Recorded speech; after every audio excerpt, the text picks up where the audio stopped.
మనకిక్కడ పెద్ద జబ్బు ఏమిటంటే ఈ దేశంలో కులం ముందు పుట్టగానే ఆ కులం వాళ్ళకి ఏమీ రాదా, ఇది పెద్ద కామెంట్ ఇక్కడ. ఓ కులం వాడికి అన్నీ వచ్చేస్తాయా, ఇంకో కులం వాడికి రాకుండా పోతే ఎంత దౌర్భాగ్యమైన ఆలోచన అండి అసలు ఇది.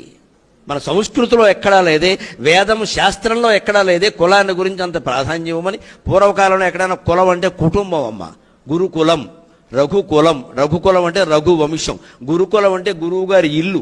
క్యాస్ట్ కాదండి, క్యాస్ట్ అనే దరిద్రబద్ధ ఓట్లు లాగారు ఇక్కడ.